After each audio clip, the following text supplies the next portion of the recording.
So welcome here, everybody, to our Lung and Sleep online presentation all about snoring. And this is specifically for our patients and our community and friends and family of Lung and Sleep. Tonight we have Dr. Tim Cheung, who's a respiratory and sleep physician and works through our clinic Lung and Sleep, both in Bentley and also at Maryvale in Gippsland. And he is going to speak to us all about snoring. So Tim, I might hand over to you and allow you to take it away. Thank you, Barton, for that introduction, and thank you everyone for taking time out of your evening to log in tonight. It's great to see such a fantastic turnout. All right, so I'll talk about snoring, what to do if you or your partner snores. And it might be helpful just to start off with defining what is snoring. Perhaps it's self-explanatory because, as we can see in that chat, everyone or most people have encountered it at least once in their lives. Either they snore or know someone who snores. And I do see that there are more men or husbands or partners, male partners who snore, and that is a fact because it is more common in men due to genetic and anatomical differences. What exactly is snoring? When we go to sleep, all our muscles and tissues, especially those in the neck, go floppy. And sometimes that can cause vibrations in response to the airflow going through the nasal passages, down our throat, into our lungs. Those vibrations, very commonly the little dangly thing at the back of your throat, the uvula, which is part of the soft palate, that can vibrate, but it could be any sort of soft tissue in that airway. That noise, that vibration, is what causes the snoring.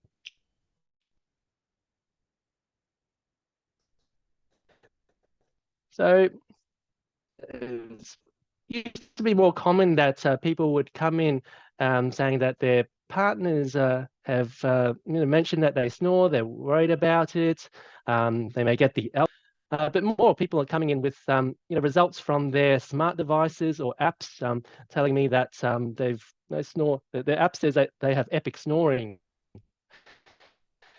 and that is actually very helpful because I'm not so much concerned whether it's light, loud, or epic, but if there is any form of snoring that's disruptive to yourself or your partner, that warrants attention, especially with these smart devices. If it was true snoring on its own, not causing distress to anybody, then maybe not. Snoring alone is benign, but if you snore loudly, frequently, you can definitely disrupt your bed partner's sleep. That can lead to relationship stress as well. I've had people tell me that they've had to sleep in separate rooms because snoring is such an issue. Another common story I hear is that people going on camping trips, they're embarrassed to go because snoring, they're worried about that disrupting their friend's sleep or the stigma associated with that. And some people are very light sleepers and wake up from their own snoring with snorts or gasps and end up not being able to get back to sleep. And sleep is very, very important. Most adults will need between 7 to 9 hours of sleep. And if there's any children listening, you need, probably about twice that, nearly. So, and it's probably past your bedtime, so you'll need to get to sleep soon. Sleep, or the lack of it, definitely has a lot of flow-on effects to your health, especially mental health as well.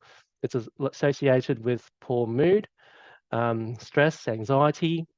It can lower your performance as well. There have been studies that show that if you go with 18 hours without sleep, it's the same as having a blood alcohol concentration of 0.05. So that's not just your mental health, but physical health. There's been associations of increased risk of cardiovascular disease, lower immunity, weight gain, and your performance. Of course, if you're not sleeping well, reduced sleep, that can impair your concentration, your focus. That can lead to reduced performance at work. So we talked about snoring as a health issue and disrupting sleep, but also it may be a symptom of a more serious underlying condition as well.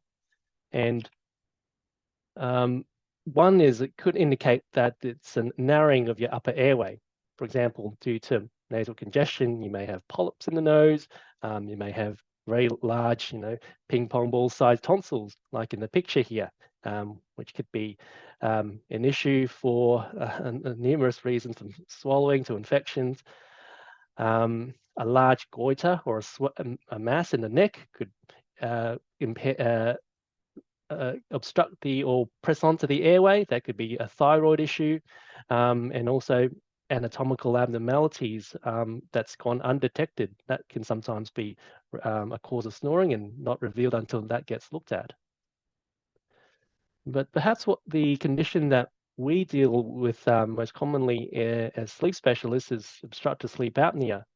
And that is a health concern, because it puts you at high risk of daytime sleepiness. That can lead to road accidents. It's been associated with a multitude of other health problems, such as high blood pressure, heart disease, heart rhythm disturbances, depression. And having sleep apnea can put you at higher risk of complications when undergoing surgery as well, with the anesthetics.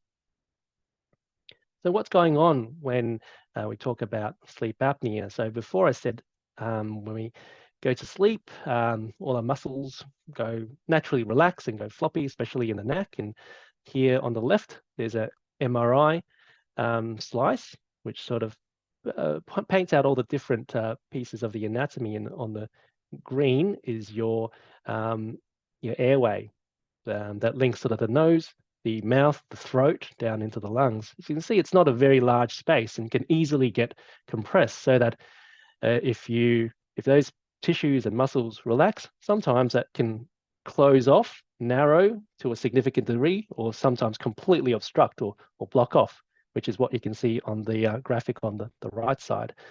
When that happens, when it obstructs completely, we call that an apnea. So snoring isn't the only symptom of obstructive sleep apnea, or OSA. The lack of sleep can lead to daytime sleepiness. People may wake up with a sensation like they're gasping or choking when that airway obstructs, and they're waking up in the middle of it. Because of that narrowing of the airway, their throat may be actually really sore and dry in the mornings. You're reducing the amount of airflow into the lungs. Less oxygen.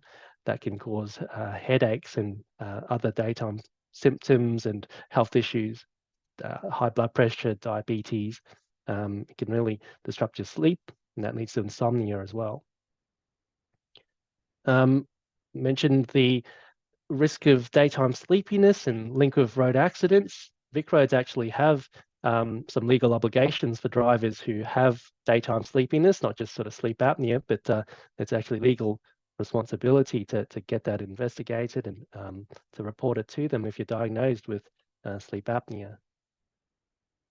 But that isn't the whole story, having a narrowed airway. In fact, there's a lot of research going into the sleep apnea space, and we know that it's not just a pressure onto that airway, it's also weakened airway muscles, unstable breathing pattern from your brainstem, and a lower respiratory arousal threshold, which basically means you're a lighter sleeper and you're more likely to wake up from these sort of events.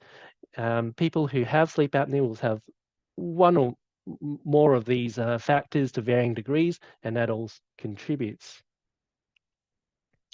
So, yes, snoring, if you have someone who snores, or you know that you snore, what are the steps to get that looked at? The first step is to see your GP. They're the first port of call. If there's concern that your snoring means that you have obstructive sleep apnea, then usually the GP will fill out a little questionnaire with you to determine if you meet the Medicare criteria for an overnight sleep test. If you do, then that would be the next step, to have a overnight sleep test, during which we measure your sleep and measure your breathing to see if there's any sleep apnea. In other cases, it might not be clear, or you might not meet that Medicare criteria, in which case you'd be referred to a sleep specialist like myself or Barton, one of our colleagues, to have a chat to see if a sleep study is right for you. After the sleep test, we'd discuss your results and formulate a treatment plan based on those results. And there'd be some follow-up appointments to discuss how the treatment's going, troubleshoot any issues, whether we need to change tack. Okay, so I mentioned home sleep studies. What are they?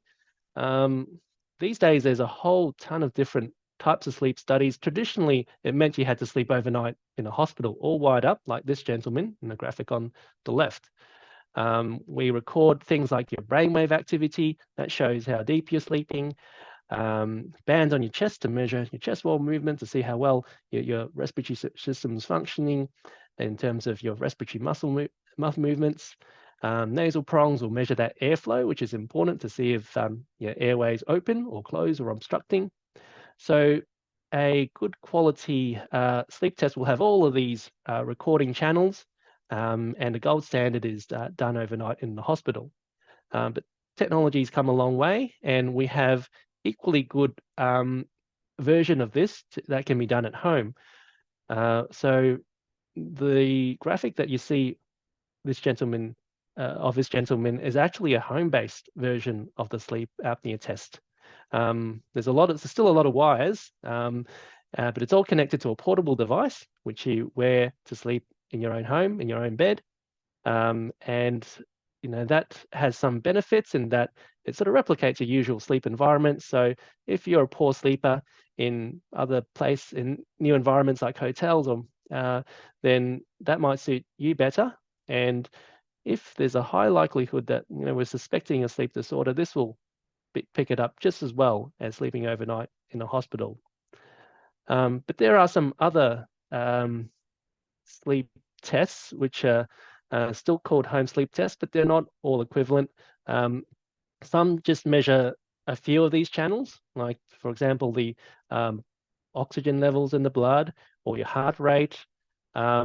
They can be useful in some limited situation, but you have to be very careful because you may be missing some important information if you go with some of these more abbreviated tests. I know that many people are interested in the wearable technologies, and they're useful as a screening tool, but again, we have to be careful about false positives and negatives, whether the results are replicable it can be replicated on a smart device. The gold standard would still be, it may be a bit inconvenient for all these wires to be put on for a sleep test, but it'd be only for one night. And if we wanted to do it properly, that's the way to go. So what do we record? If you go and have a proper sleep test, it's a lot of this data that gets recorded onto the recorded device, and one of us sleep specialists will actually go through all of that data, pretty much minute by minute to analyze it. Some of that's not possible with the abbreviated tests, but the proper sleep apnea test will generate a lot of raw data. We analyze that, put it through, and come up with a report in conjunction with our sleep technician colleagues into a report like you see on the right side. And I guess the pertinent bits of this report would be the SpO2 signal here and this graphic here, which are the respiratory events. So every time that those nasal prongs detect that there's a complete reduction of the airflow, a mark is made on this line, and you can see in this person's results, there's a lot of those obstructions throughout the night, and that's associated with big drops in their oxygen levels. So this person has quite severe obstructive sleep apnea, and we've determined that from going through all that data recorded on the sleep test. Okay, so we may give you a copy of your sleep test, and of course we discuss it with you in the clinic, but then it's easy to there's a lot to take in, so you may not recall all of the details. So hopefully this will help you interpret some of the sleep study reports that you have in front of you. You'll see terms like hypopneas, which basically means there's a partial narrowing of the airway or a reduction in the airflow for 10 seconds or longer. And apnea would mean that there's a complete cessation of the airflow. That implies there's a complete blockage of the airway. They're significant if it's associated with something called an oxygen desaturation. So if there's a reduction in those blood oxygen levels of more than 3%, or if there's a momentary waking up of your sleep. And how we determine the severity of a person with sleep apnea is taking the total number of those apnea and hypopnea events, tallying them together and dividing that by the amount of sleep that you've had during the study. And that comes up with something called an AHI, or apnea hypopnea index. It's useful to have that as a proportion of your sleep time, because no matter how much sleep that you've had, we're able to standardize that and compare it in a meaningful way. So moving on to treatment for obstructive sleep apnea, there's a multitude of different treatments. I'll go through some of these in greater detail. There's a continuous positive airways pressure, or CPAP device. This has been around for close to 40 years plus now, and it's the gold standard treatment. But there are others, depending on your circumstances. A mouth guard, changing your sleep position, or even surgery may be amenable option for you. There's a lot of research going into sleep apnea, and there are some emerging treatments which are promising, which I'll just mention in passing. But yes, oxygen therapy at night, using nerve stimulators, even medication, all being explored as potential treatments in the future for sleep apnea, either by themselves or in combination with some of the existing treatments. And before CPAP, people were quite desperate looking for treatments for sleep apnea. So they even looked at tracheostomies, where incisions were made to insert a tube into the throat, bypassing the main areas where the obstructions occur. Of course, that's very, very invasive and not even thought about these days, except in sort of exceptional circumstances. So, CPAP therapy was really a huge breakthrough. If you've heard of CPAP therapy, perhaps you have some preconceptions about what that is. Often I hear, oh, is it noisy? Are they large machines? Well, they used to be from when they first were introduced in 1980s. I think the prototype machine, and this was a sort of a Australian innovation as well, used to be basically the size of a small vacuum cleaner. Of course, over time, it evolved more compact, as you can see, to the point now where they're essentially handheld, come with Bluetooth, which you can connect to your smartphone and see your progress as you go. So the technology certainly has evolved and come a long way since the beginning. Same with the masks. So people often worry about the mask being uncomfortable, being big sort of contraptions you have to wear on your face.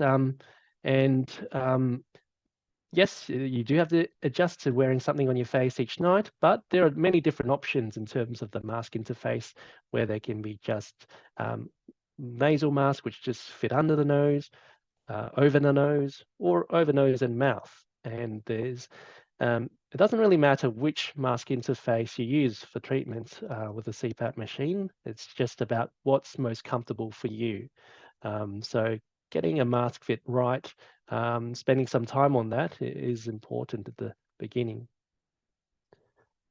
People who are aware of CPAP machines and looking into one, I often get asked about what's the difference between all the different models they may see when they walk into a shop, CPAP, APAP, and BiPAP.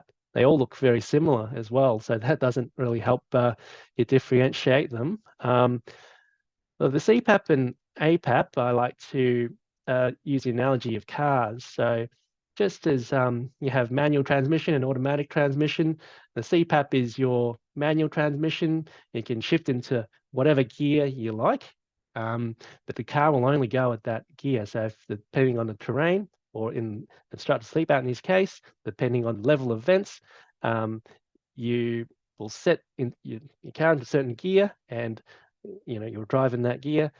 For the CPAP, you set the pressure to one pressure, it'll output that pressure for the whole entire not duration of or the night. The automatic is like a automatic transmission, so it's smart enough to vary the pressure by sensing your breathing pattern. So it's almost like a set and forget. You can set sort of the minimum and maximum pressures, and that can be useful in certain settings. If people feel like they're not getting enough air support or feel like there's too much air, you can sort of limit that, but that should be done discussion with a CPAP therapist or your sleep specialist. The BiPAP, however, is a different beast altogether. That's not a CPAP machine at all. That's giving you different pressures for breathing in and breathing out. So that really is a ventilator for people with lung disease, especially sort of neuromuscular disease. So that is, I would put that separate, and that's not for sleep disorders or not for obstructive sleep apnea. And neither are these other ones that you may come across, AVAP, VPAP, ASV, all sort of different types of positive airway devices. But the two for sleep apnea is the CPAPs, the manual ones, or APAPs, the automatics. But this CPAP isn't the only option. For certain types of sleep apnea, they're oral appliances. Mandibular advancement splints are the formal name. What these do is to push your bottom jaw forward and hold it open in a certain position to prevent that collapse happening in the upper airway. There's a different spectrum, or there's a spectrum of these the devices as well, ones which are boil and bite, as you can see on the left. You can just buy very cheaply over the counter. There are more sort of sophisticated ones which are still boil and bite, and then there are ones which are have to be specially molded by a sleep apnea dentist, and they are the ones which would be more durable and oftentimes titratable to effect as well. So in the middle one on the right, you can see there's some little screws which can be turned to adjust the level of protrusion of the jaw to get it just right, so it's not too painful, but it's still helping with the snoring or the sleep apnea. Surgical approaches, there are a number as well. So there is traditional surgery where there's resection of the soft palate and the uvula, the little dangly bit, a little bit of sort of nip tuck of that soft palate, shrinking of the tongue by burning some of that fatty tissue in the using a radio frequency probe. It sounds pretty horrific. And there is a recovery time. There is a risk of complications. It can affect your swallowing, your voice quality, and the response rates are pretty modest. Only about 50 to 60% get a meaningful response. So it is limited to only certain settings. It wouldn't be, something I'd recommend to people first up, unless they have very extenuating circumstances or have a certain anatomy that I would think that they would have a good response to, such as if I had in the beginning I showed you that photo of the patient with the large tonsils. That's associated with sort of a better response to surgery. Apart from traditional surgery, there's also the laser approach and also radio frequency that would just be working on the top part, the soft palate and the uvula. I showed you this graphic before, talking about the different determinants of the sleep apnea, because it's important to notice, because it's useful to know for where we can target future therapies. And there's a lot of things going on in the pipeline. I mentioned a few of them: nerve stimulation for weak upper airway muscles, certain drugs to try and stimulate those weak muscles, oxygen and other medications to help to stabilize your breathing pattern from your brainstem. And these are all, I should just stress that these are all experimental. Shouldn't be really used outside of a research setting, and I'm just mentioning them because they do show a bit of promise for the future. How about just for snoring? So I talked about all these treatments for sleep apnea, but they've gone through everything. You don't have sleep apnea. You just have that, annoying vibrations in that upper airway. You might have seen ads on your Facebook. I certainly get them with these little devices. Are they useful? Do they work? The answer is maybe, and it really depends on where that snoring is coming from. It's still important to try and identify whether there's any underlying causes. Putting on weight, of course, is going to narrow that airway, but putting more stress and more likelihood of causing turbulent airflow and then vibrations. So that's something to look at first. Sometimes it's due to hay fever or nasal congestion, where that obstruction is sort of higher up in the nasal passages as well. Excess alcohol. Alcohol is a very stimulant muscle relaxant, so that could be contributing as well, or some of the other medical issues, thyroid, other things I sort of mentioned may need looking into. But there are some, proven treatments to help with snoring as well. If it's just identified as snoring in isolation. Some upper airway exercises I'll go into. There are some nasal plugs, which is what I've got illustrated here. This is a product called Bongo RX because they look like little bongo drums, and they look like they're sealed plugs, but in actual fact there's little fenestrations or little holes which you breathe out against, and it helps to create a bit of backflow when you or back pressure, I should say. It helps to stabilize those vibrations. Sleep position may help if some people, because of the shape of the airway and the effect of gravity, only get their snoring when they're sleeping on their back, and when they turn onto their sides, the snoring is gone.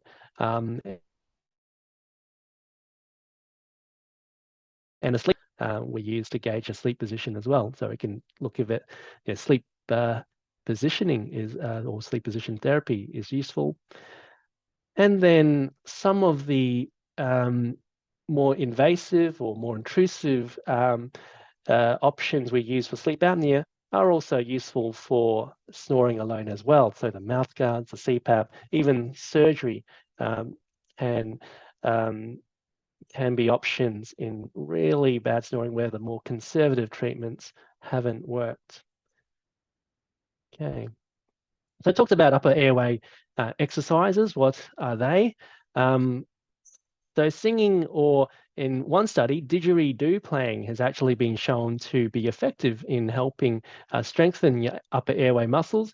It just so happens that the work that you do, the breathing technique that you use for didgeridoo playing strengthens the right airway muscles to help prevent airway collapse or sleep apnea, and can help with snoring as well.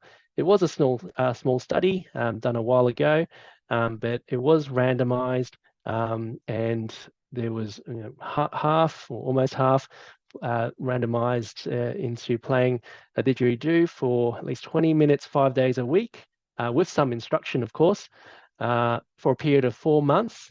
And at the end of that trial period, they found that the group in the didgeridoo playing had better improvement in partner-related sleep disturbance. So the partner rated their snoring before and after on a sort of a visual scale. You can think of it sort of on a scale from 0 to 10, and that was a significant improvement compared to the control group who didn't play the didgeridoo.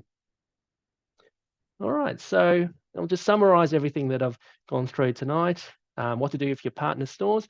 I guess seeing your GP is definitely what I recommend as the first step. Your own sleep is important, and so is your partner's health as well. The lack of sleep has important impact on your daytime function, can lead to other health problems as well. Snoring can be benign, certainly, but may indicate a more serious underlying health issue, whether that be upper airway narrowing or obstructive sleep apnea. And obstructive sleep apnea is certainly something we worry about because of its association with other health problems. The only way to tell apart whether you just have snoring or you've got sleep apnea is with an overnight diagnostic sleep study or sleep tests. They're not all of the sleep quality, so that's something to be aware of. Many treatment options are available now for obstructive sleep apnea and for snoring. It's not just CPAP.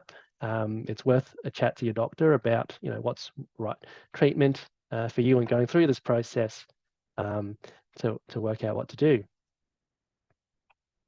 Some resources that I'll leave you with: the Sleep Health Foundation, Sleep Disorders Australia, and Better Health Channel have very good fact sheets on snoring, on obstructive sleep apnea, on sleep studies, and some of the treatments that I've talked about, CPAP and mouth guards as well. So they're a useful starting point. If you do decide to come in to see your GP and see one of us sleep specialists eventually, that might help you, get some ideas of, some questions to ask. And I'm always open to answering questions in the clinic.